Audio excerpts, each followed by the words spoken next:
Hermanos, vamos a la palabra de Dios y vamos al libro de San Marcos, el capítulo número 5.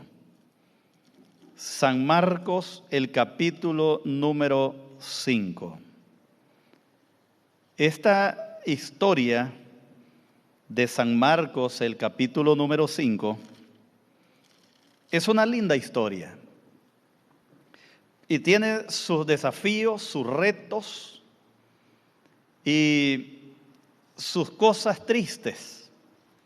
Cuando uno se imagina la familia de ese hombre endemoniado, del endemoniado gadareno, y la experiencia que dice la Biblia que ese hombre sufría.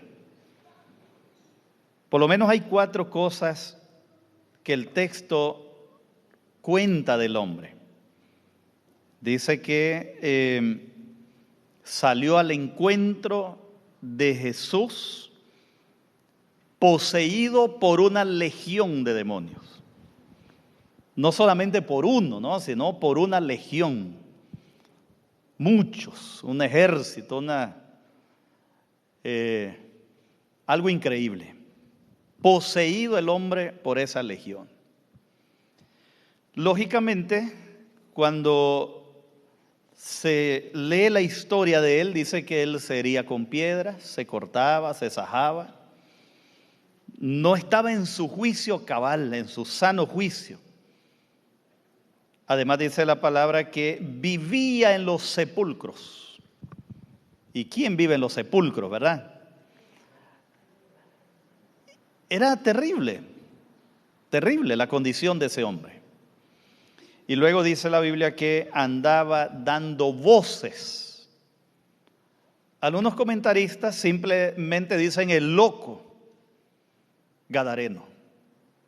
Pero el loco gadareno era un poseído por una legión de demonios, por muchos espíritus de demonios.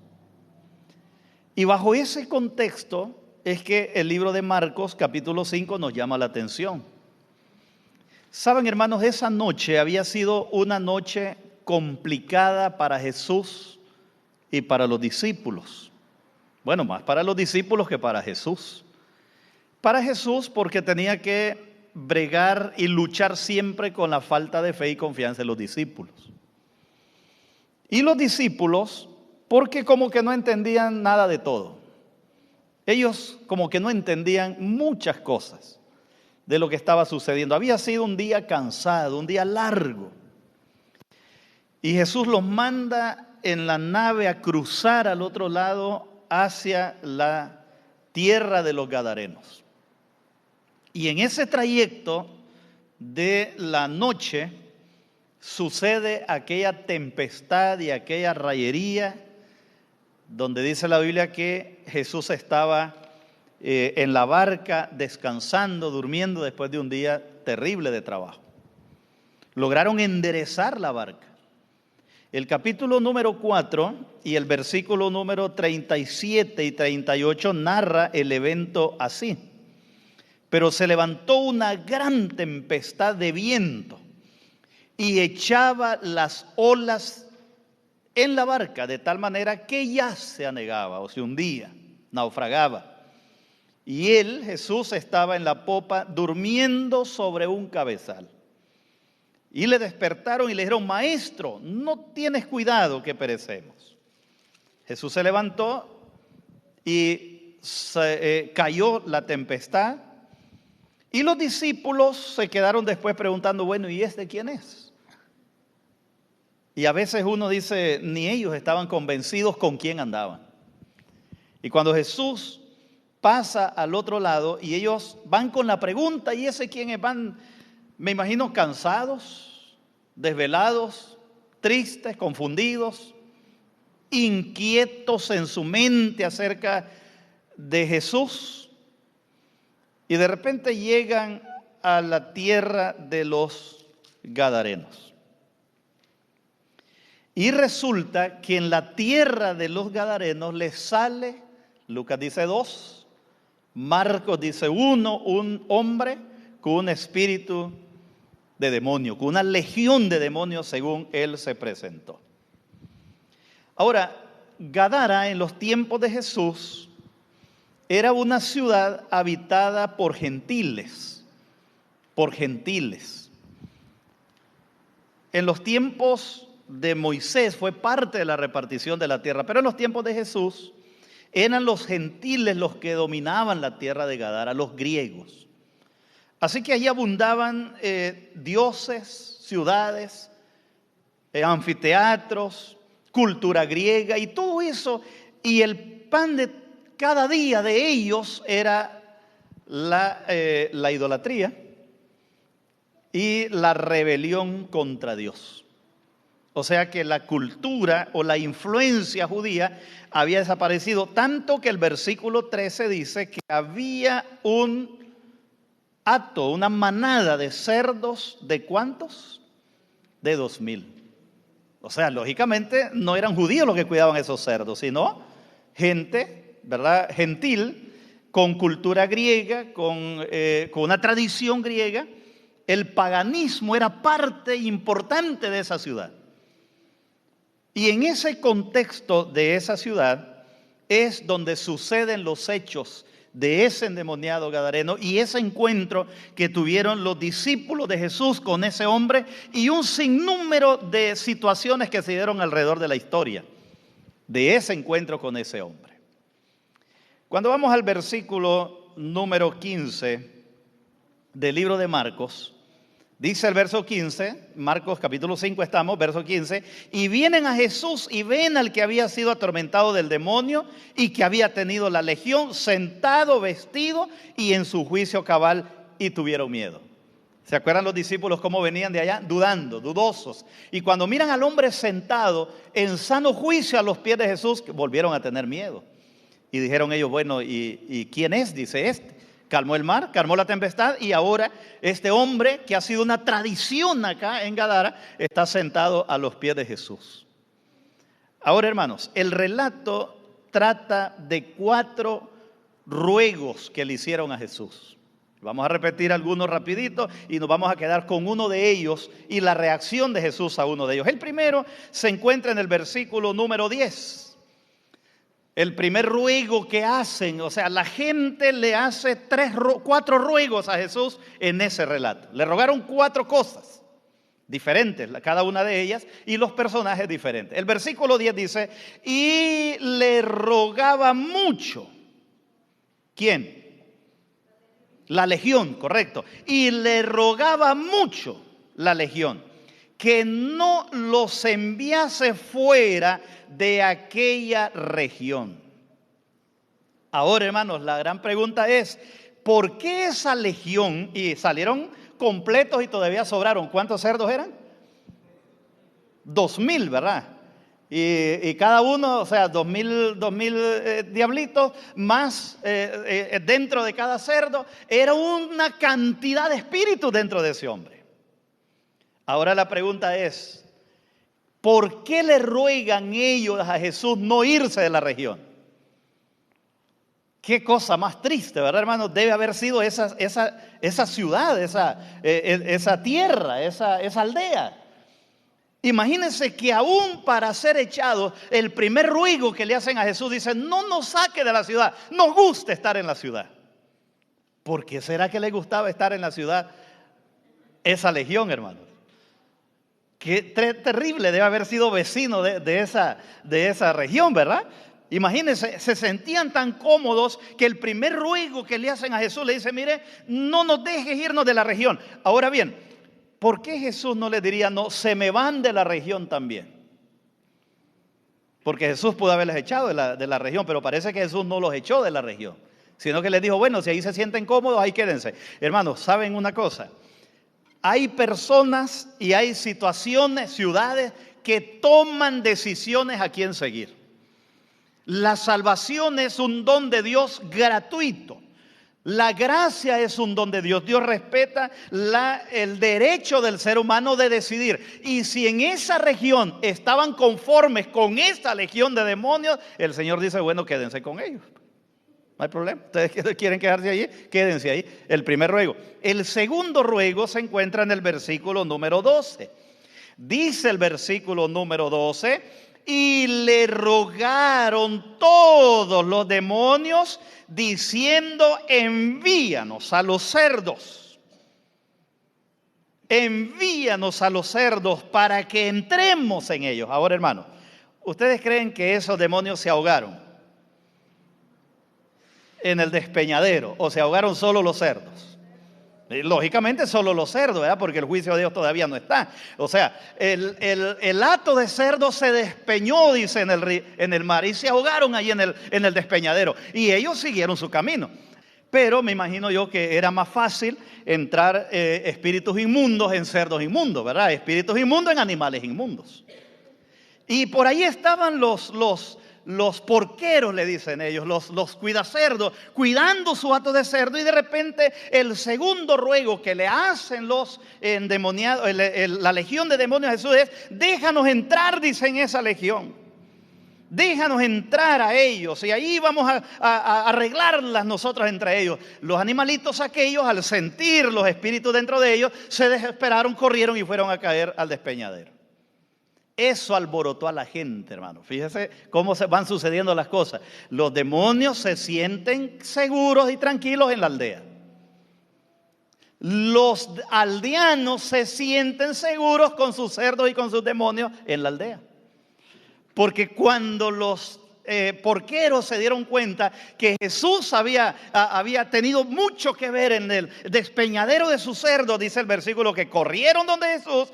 Y viene el otro ruego, versículo 17: y comenzaron a rogarle a Jesús que se fuera de sus contornos. Cómo el diablo tiene atrapada la mente de las personas y tiene atrapada la mente de la aldea. Imagínense, los demonios dicen: no nos queremos ir de esa aldea. Qué triste, ¿verdad, hermano? Que el demonio diga: no me quiero ir de ese barrio, y en ese barrio vive usted o vivo yo, ¿verdad? Sería como peligroso. Allá en mi país, en Honduras, hay un lugar que se dice que es la tierra de los brujos. Y que es la tierra de los brujos. Y que cuando usted va ahí, usted sabe que cualquier trabajo ahí se lo hacen. Es la tierra de los brujos. Y ahí hay una iglesia adventista. Hay una iglesia nuestra ahí. No es que los hermanos sean brujos, no, sino que ya se salieron. Pero, hermano, debe ser triste, ¿verdad? Vivir en un lugar donde los demonios quieren estar. ¿Qué le parece? ¿Habrá hogar donde el demonio quiere estar? ¿Habrá una familia donde el demonio quiere estar? ¿Habrá alguna persona donde el demonio quiere estar? ¿Habrá un lugar donde el demonio quiere estar, como estaba aquí? Y llegaron y le rogaron, dice: Señor, no nos saques de la región. Señor, déjanos allí con los cerdos, con lo inmundo, con eso queremos estar. Y luego viene y le dice: Señor, te rogamos que te largues. Ahora, hermanos, es sorprendente que a los tres Jesús le hace caso. ¿Se dan cuenta? A los tres Jesús le hace caso. No nos saquen de la región. Jesús dice: bueno, ahí quédense. Métanos en los cerdos, pues métanse donde quieran. Y luego le dicen los aldeanos a Jesús: Señor, te rogamos que te vayas de los contornos de la ciudad. No te queremos aquí, nos sentimos más cómodos que estar entre medio de los cerdos. Nos sentimos más cómodos con ellos. Y ahora le dice: mejor te vas tú. Ahora, hermanos, ¿qué les daba más temor a ellos? ¿La influencia de los demonios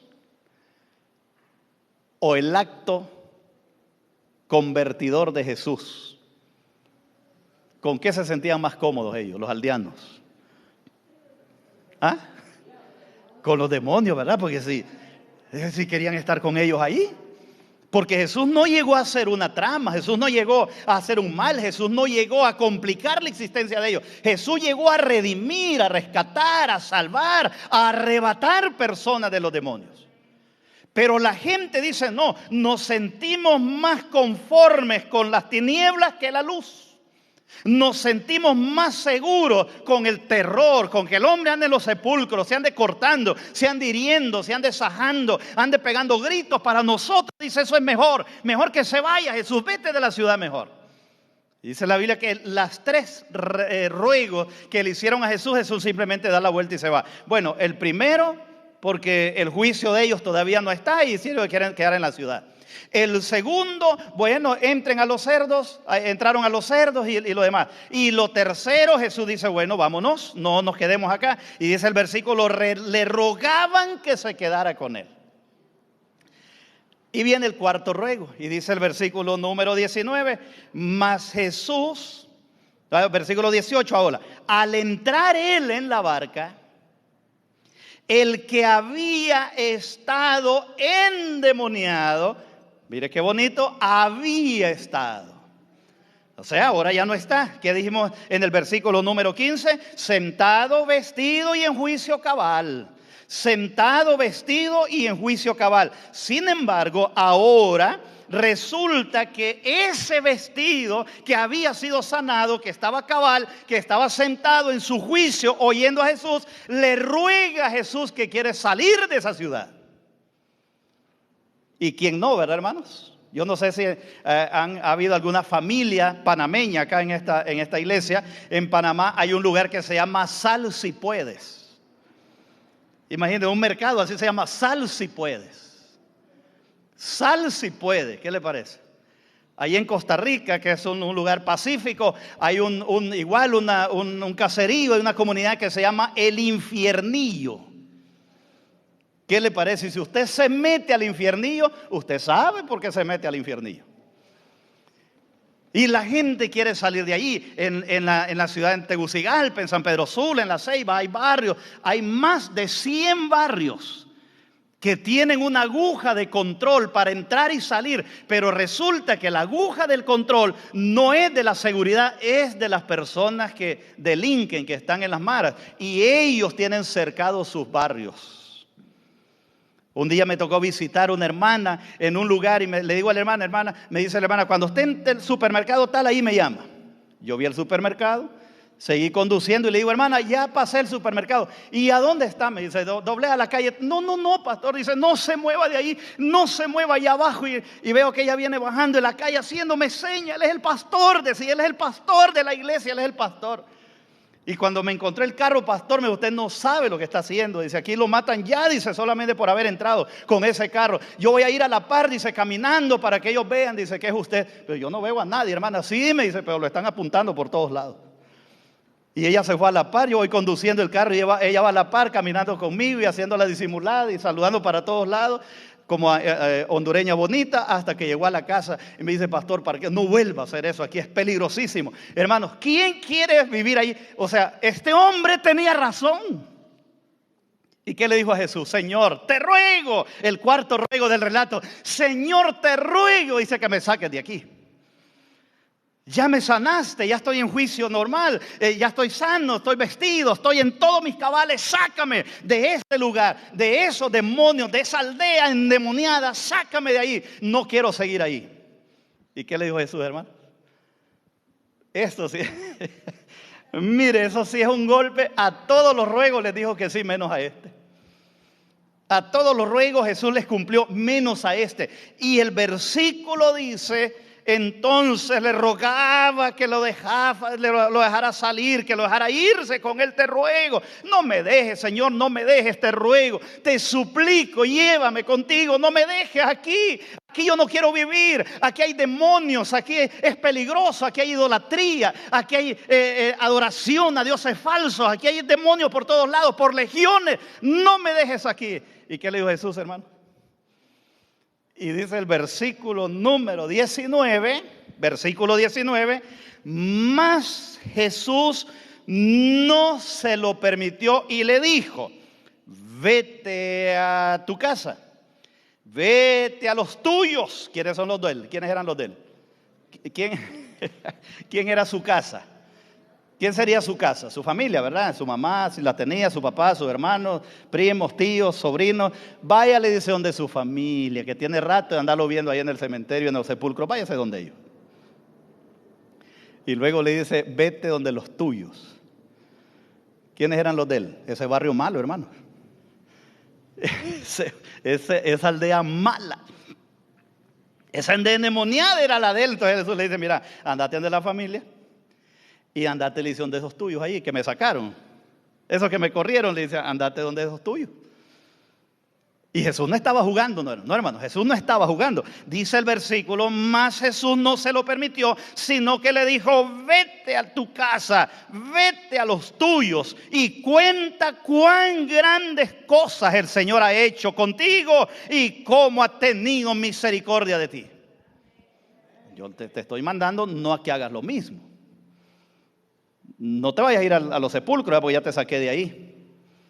No te vayas a ir a cortar, ya te saqué de ahí. Vete a los tuyos, dice, pero cuéntale a los tuyos. Fíjese bien lo que está sucediendo, hermano. Cuéntale a los tuyos lo que el Señor ha hecho contigo y cómo el Señor ha tenido misericordia de ti.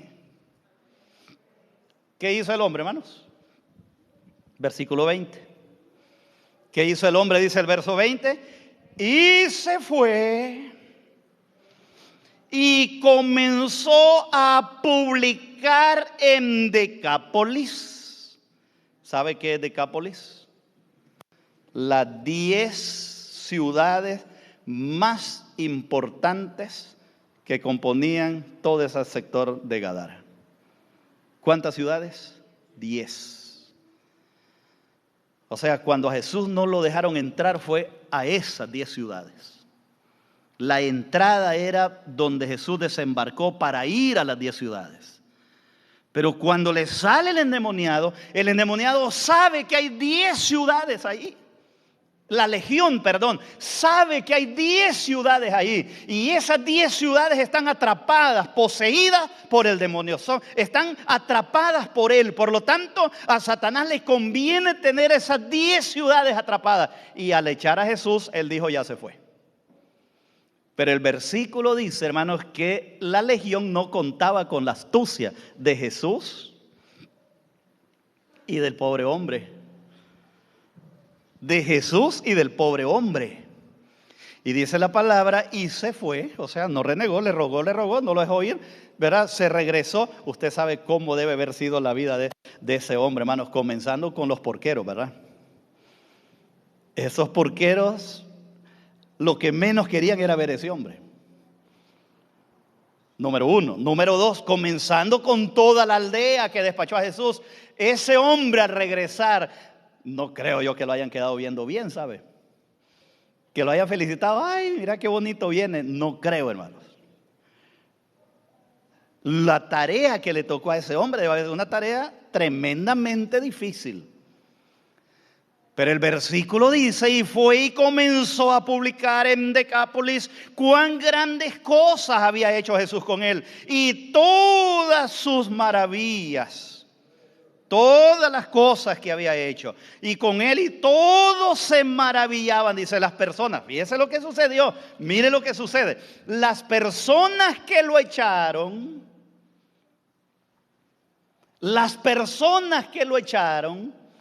cuando oyeron hablar al hombre, y el hombre empezó a contar su testimonio personal, y el hombre empezó a contar lo que Jesús había hecho, lo que Dios había hecho en su vida, o sea, su testimonio personal. ¿Es importante el testimonio, hermanos? Es vital el testimonio. Cuando él empezó, imagínense, a Jesús, que Jesús lo echaron, a Jesús que es el Hijo de Dios, Jesús que es Dios en persona, a él lo echaron de la aldea y no lo dejaron entrar, pero al hombre sí lo dejaron entrar, y el hombre a punto de testimonio evangelizó del poder que hay en Cristo Jesús. Qué poderoso, hermanos, es el testimonio. Y dice la Biblia que en vez de echarlo, en vez de correrlo, en vez de apedrearlo, en vez de echarlo como habían echado a Jesús, dice que la gente se maravillaba de una manera extraordinaria de lo que Jesús estaba o había hecho en la vida de ese hombre. Y no solo eso, dice que él empezó a predicar, no solamente en Gadara, sino en Decápolis, que era Decápolis, les dije, las 10 ciudades de la región. El hombre, hermano, Jesús se fue, se montó a la barca y se fue. Y el hombre recién convertido, un bebecito recién bautizado, comenzó a predicar la palabra de Dios. No con palabras, no con libros, no con historias, sino con la experiencia del testimonio personal, que hay poder en Cristo Jesús. ¿Sabe que la gente hoy vive buscando milagros? Y le encanta verme. Y ay, que yo no miro milagros. Y a veces a nosotros se nos ocurre, ¿no? Es que en la iglesia yo casi no veo milagros, pastor. Hermano, ¿saben? El milagro más grande aquí hoy es que Eliseo Castillo sea cristiano a esta fecha de la vida. Ese es el milagro más grande. ¿Para qué quiero más milagros? Si a mí me está costando la batalla de la fe, ¿para qué necesito más milagros? El milagro más grande es que Dios me haya llamado y me tenga hoy aquí delante de ustedes. No hay testimonio más grande que ese. Y no hay milagro más grande que ese. Entonces el versículo dice que el hombre se fue, comenzó a predicar. ¿Y quieren ver cómo le fue, hermanos? ¿Quieren ver cómo le fue? Marcos capítulo 7. Pasémonos un poquitito más adelante. Marcos el capítulo número 7. Jesús se va, Jesús se fue y el hombre entró a predicar. Y comenzó a contar. Y mire, yo era endemoniado, yo me cortaba, yo era el que andaba, yo el del sepulcro, ¿de acuerdo? Yo era el que estaba. ¿Y qué te pasó? Jesús me sanó, Él me restauró, Él tiene poder. Y la gente se maravillaba. Y dice el versículo número 31, volviendo a salir de la región de Tiro, vino por Sidón al mar de Galilea y pasó. ¿Por dónde? ¿Quién pasó ahí otra vez? Ahora Jesús volvió. Jesús se había ido, lo había dejado a él se quedó predicando. Qué diferente que él hubiera dicho, Jesús ya se fue, me dejó a mí. Mire, hermano, yo no puedo, yo no sé. Entonces la gente dice, mire, como nadie lo visitó, se desanimó el hermano. ¿Qué cuento ese, verdad, hermanos? Hay gente que vive 10, 15 años en la iglesia. Es que a mí no me visitan, a mí nadie me visita. Pues salga a visitar a usted, hermano, si eso es fácil. Pero nosotros, imagínense si este pobre gadareno hubiera sido de eso, ¿verdad, hermano? Que hay que visitarlo. Si no, ay, hermano, no vino un sábado, hay que ir a ver, hermano. Y manden una legión de hermanos para visitarlo, para que el hermano se sienta bien. Oye, hermano, qué barbaridad. El versículo dice que Jesús regresó y dice, hombre, voy a pasar por allá, aquel que dejé allá. Y dice el versículo que regresó. Y el versículo 32 dice lo siguiente, versículo 32. Y le trajeron un sordomudo. ¿De dónde? De ahí de la misma aldea, los que lo habían corrido. Y le trajeron un sordomudo y tartamudo y le rogaron que le pusiera la mano encima y tomándolo aparte la gente. Ahí está el relato, el versículo número 35. Al momento fueron abiertos sus ojos, se desató la ligadura de su lengua y hablaba bien y le mandó que no lo dijesen a nadie. Pero esos hermanos eran chismosos, hermanos. Mientras más les mandaba que no lo dijeran, estaban convertidos, ¿verdad, hermano? ¿Sí? Estaban convertidos, ¿verdad, hermana? Sí, cuando uno está convertido, hermano, cuenta lo que Dios ha hecho por uno. Así de sencillo. El convertido cuenta lo que Dios ha hecho en su vida. Este hombre estaba convertido. Esta gente estaban convertidas, se convirtieron. Y dice la Biblia, todos los de Decápolis, los de las 10 ciudades salían por montones a ver lo que Jesús hacía. Y le mandó que no lo dijesen a nadie, pero cuanto más le mandaba, más y más y más lo divulgaban. Versículo 37. Y en gran manera se maravillaban diciendo, bien lo ha hecho todo. ¡Wow! ¿Quién, hermanos? El que habían corrido antes. ¿Por qué cambió la gente? Por el testimonio del hombre. ¿Por qué la gente empezó a ver que Jesús todo lo hacía bien? Por el testimonio del hombre. ¿Por qué la gente a veces no cree? Por nosotros mismos. Porque ni nosotros damos buen testimonio de lo que creemos. Pero la gente dice que cuando llegaba Jesús decía, oye, qué bien lo hace. Hace a los sordos oír, hace a los mudos hablar. Y dice el versículo número 8, que hasta ahí voy a llegar. El versículo 8, después de esas cosas, ahí mismo, hermano, el Señor alimentó ¿a cuántos? A 4,000 personas de ahí mismo. ¿Quién hizo el trabajo? El testimonio del hombre. Qué cantidad de gente la que arrancó ese hombre, hermano, en Decápolis. Tanto así que ese día Jesús llegó por ahí e hizo un gran milagro. Y alimentaron, dice la palabra, a una gran cantidad de personas, a 4,000 personas, sin contar los niños y las mujeres. ¿Quién llevó ese montón de gente? ¿Y ese montón de gente dónde salió, hermano? ¿Ah? Porque el hermano sin nombre, mire hermano, dele, contando el testimonio. Y yo imagino que le mandaría algún WhatsApp a Jesús y le dijo: Señor, ahora sí vení, en Facebook, venga Señor, pase por aquí otra vez, vaya, pase. O ¿cómo se llama? Un Wi-Fi o alguna cosa. Jesús dice: voy a pasar a ver cómo está aquel que dejé. Y cuando Jesús va pasando, hermano, había multitudes de multitudes. Habían 4,000 personas que se les dio comida ese día de esas ciudades donde lo habían echado antes. A ver, hermanos queridos, yo estoy convencido, estoy seguro que hay poder en Cristo Jesús, que hay poder en la palabra, que hay poder en la boca de un hombre o mujer convertida para gloria del Señor. Hay poder en su palabra. Entonces, ¿cuál es el problema? Hay gente que dice: no, pastor, ahí es durísimo. Uy, dicen, ahí es duro. No, duro es que hable el convertido. Pero una vez que el convertido hable, hermanos, la palabra de Dios cumple, si ustedes saben. ¿Verdad, hermano? Usted que da los estudios bíblicos, usted sabe, hermano. Usted sabe que la palabra de Dios tiene poder. Por lo tanto, es bonito, yo no les voy a negar, hermano. Es bonito andar celebrando con Jesús para arriba y para abajo, eso es bonito. Venir a la iglesia y cantar los sábados, y eso es bonito, hermano. ¿Sabe qué es lo duro? Ir a las calles a contar de Jesús. Como decía mi hermana, ir a las cárceles, ir a los hospitales, ir a los manicomios, ir a los leprocomios, ir a esos lugares. Ahí es que es duro. Y Jesús le dice: mira, no vas a andar bonito en la lancha. Ya se iba a subir aquí a la lancha. No, le dice: vos todavía no te vas a subir a la lancha.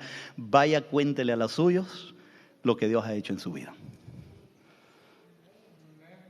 Es más cómodo sentarse a escuchar la palabra de los labios de Jesús. Que él pensó que eso iba a ser él. Ay, dice, aquí en la barca voy a ir oyéndolo. No, le dice: vos no vas a oír nada, vaya, prediquen. Este ex endemoniado, hermanos, fue la primera persona que Jesús comisionó como evangelista misionero. Fue el primero. Allí estaba practicando Jesús, probando a ver cómo salía eso de mandar gente a dar estudios bíblicos. Ese fue el primer misionero de la historia de la iglesia cristiana en ir a predicarle a la gente. Y qué bien le fue. Aunque, oiga bien, aunque a Jesús lo echaron